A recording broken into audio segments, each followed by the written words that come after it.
echinacea. Now, this area is really not taken to annuals very well. More echinacea. There are echinacea seedlings in here as well. Here is our first watermelon. I'm sorry, our first tomato. It's a watermelon. You can see the fruit coming on. Now take into consideration that this area has not been watered this year. No fruit on this one, but plenty of blossoms. Okay, here's our first zucchini. Now these are in the dry area. This is an open forage area for the neighbors. Anybody who wants to. There's a pumpkin.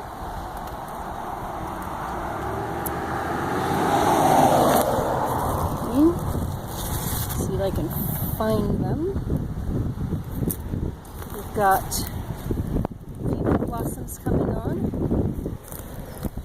Okay, again, look at the size of that thing. It hasn't been watered. It's actually been watered 1 gallon last week. Okay, again, no fruit yet, but lots and lots and lots and lots of blossoms. Show you. Okay. Now, this was a surprise. This is the sunchoke, or Jerusalem artichoke. You can see that a lot of it is dead inside. That's never happened before. Okay, another pumpkin. And again, there's our first fruit. Okay. So here's another pumpkin, but this one has only gotten male blossoms on it so far. And then we get into the shade area. This area is in shade from about 10 a.m. to about 2 p.m. And again, the yarrow is not doing well, and some of the ground covers aren't doing well in this area. So here is our pumpkin. Again, this one is in partial shade most of the day. Male blossoms, but no female blossoms. There's our other zucchini, again, which is just starting to get female blossoms on it.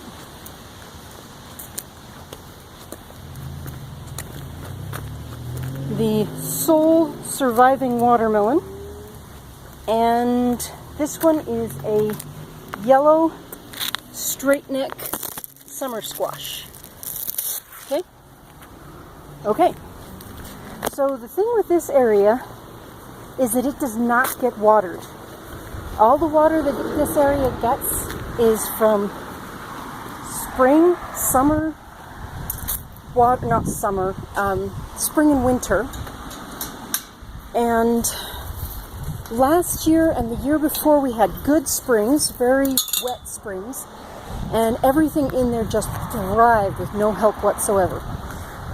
This year,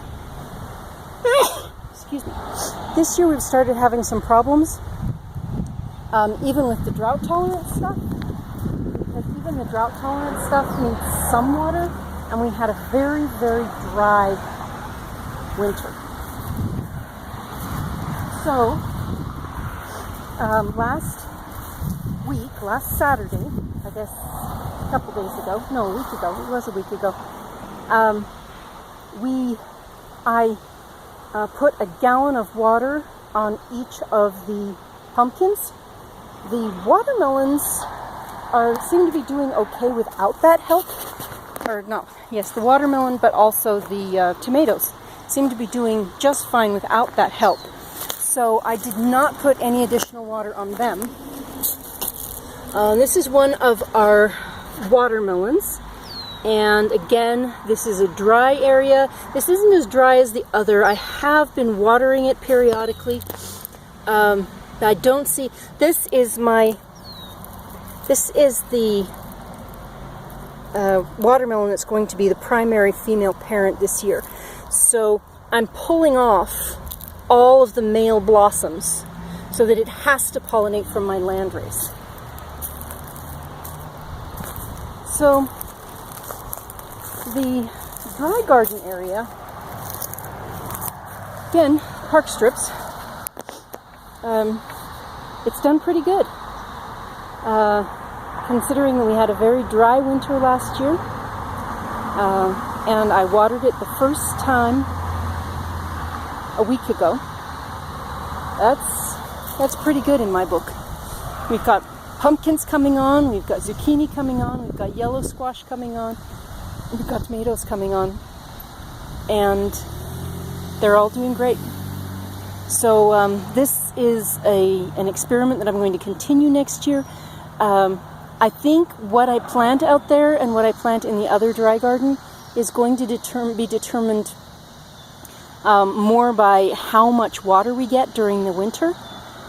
Because if we have a really wet year, I'm sure that the squash and all of those things will just thrive, no problems whatsoever. Last year, I didn't water at all in the park strips. However, if we have a low water year, or a couple of them in a row, there's going to be less water in the soil underneath the wood chips, and I'm going to have to make some changes to how I do things. One of those, I think, is that I will put the pumpkins, if we have a low water winter, I will put the pumpkins in the catchment areas at the corners where water will flow in and soak down so that they will have more water available to them.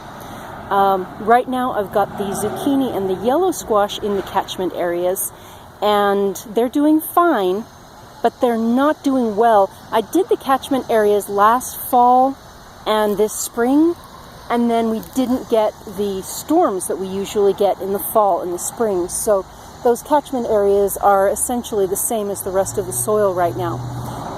So if we have big enough storms to fill up those catchment areas, I think anything that I plant is going to do well in those.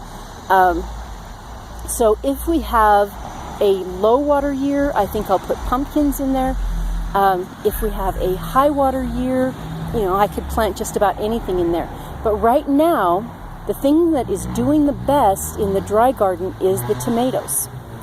And I'm going to continue planting tomatoes, and next year I will probably end up I'll end up trying something else, but probably peppers or something of that kind, to try and get some more variety out there and see if we can, if the peppers will thrive out there, if they'll get the water that they need, then that'll be one more thing nailed that doesn't need a lot of water. Right now, I could probably plant just about anything out there, but a lot of it would not thrive. So that's my dry garden tour. One of these days I'll give you a tour inside the fence, but not right now. It's just, everything's dry.